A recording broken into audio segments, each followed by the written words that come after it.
one left. One left. So just so you know, if anybody is out there getting inspired, you can borrow instruments and do whatever you want for 8 minutes. Obviously, you can do whatever you want for 8 minutes.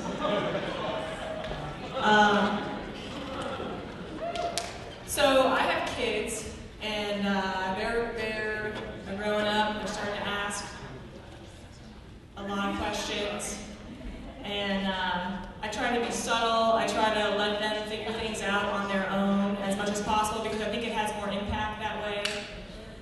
For instance, the parents of one of my daughter's kindergarten friends are getting divorced.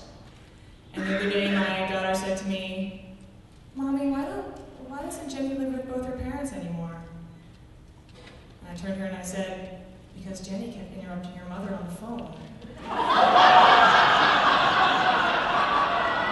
So I figure she'll figure it out. She'll put it all together one way or another. She's a smart kid. All right, up next we have Willie the Kid. Welcome, Willie.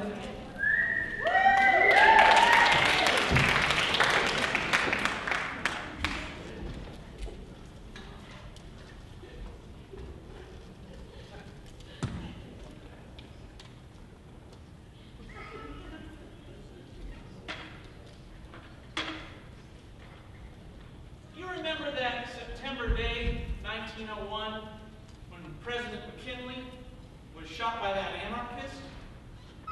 That very same day, a Doug fir tree fell on my pa's head and pounded his body into the mud. I know the story because the axeman that was with him that day told me when he come to give me pa's cock boots. It seems pa had become distracted by a great brown grizzly bear who had appeared the moment that he called, "Timber!" He had run just 2 steps away from the falling tree when he come face up to the fuzzy belly of the bear, who was standing on his hind legs, sniffing the air, his eyes not trained on my paw, but on the descending log. My father dropped the axe at the foot of the bear and retreated the 2 steps he'd come, plus 1 more. He didn't suffer as the tree crushed him instant. The bear was scared by the sound of the crash and was not seen again. I earned just 2 nickels a day at the shingle mill, and our room was $1 a day. My pa with the company more than 7 when he died. Typhoid had taken my ma in '98, so I figured I'd be stuck in the mill the rest of my life if I didn't get away that minute. I sold pa's cocks to one of the men for $1. I stole a company blanket off the bed, and I hid in the logs on Loki that was headed for Tacoma. I've been a hot-foot kid of the rails ever since. Oh, that sweet chug-a-lug of the train, it sure beats mill work in any day. You want to be the goop with a stick up your back chained to the grinding wheel? Crap to that, I say. I'm going to be free for as long as I got. I hope I die before I get old and settle down. I met this old beau, Black Arkansas Willie.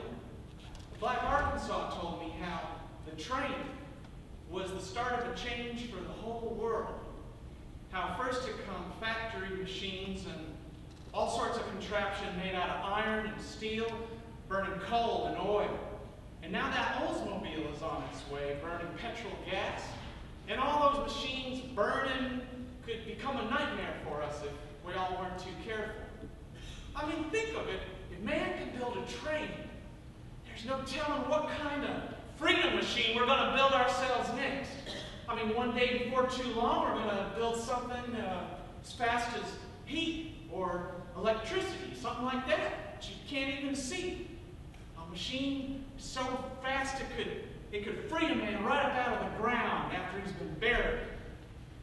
Black Arkansas said he was too old. That the train was the greatest machine that he would ever see in his day, but if I was lucky, I would live to see the next great one. I know that there is no faster thing than a steam train. Some of them can clip right along at 65 miles an hour. You know, at that speed, there ain't nobody gonna catch you. No tough cop, No boss man, no four-flusher, nobody knows, sir. You just hop on the next fastest thing, and you get on with the living. Oh, living free is the best thing that there is. Hey, why don't you come with me?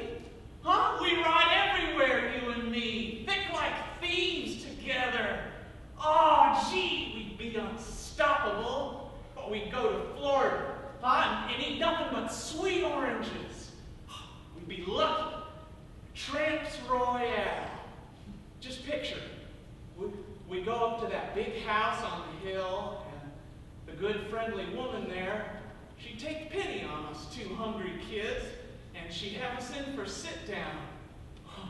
Oh, meat pie filled with gravy and all the trimmings. And then we'd wander down into Memphis town, our bellies full. John Law is nowhere in sight.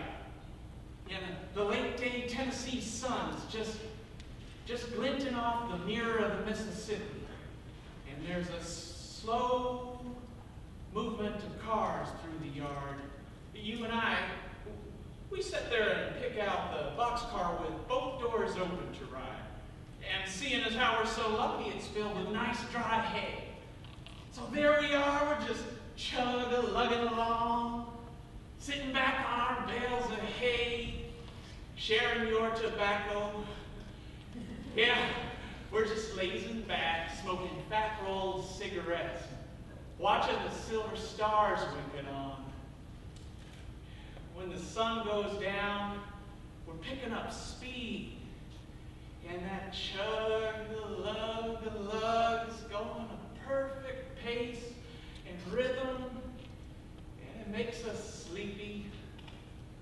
And the man in the moon is beaming down at us. We're passing through miles of flooded rice field, and that sweet scent of cereal is drifting over to us through the open boxcar doors, mixing with that warm night air. Oh, we'd sleep so easy, you and I.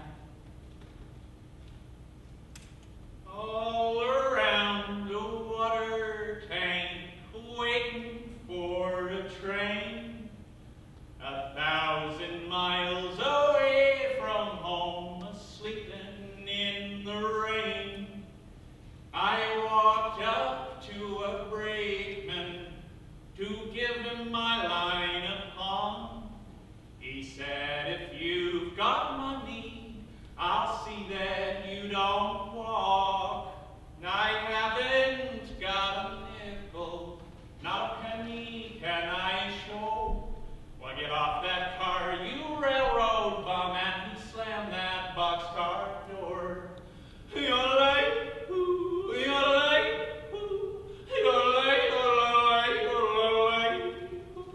It's raining and it's pouring as I lay here alone, just thinking of the good old days when just a boy back home. But I ain't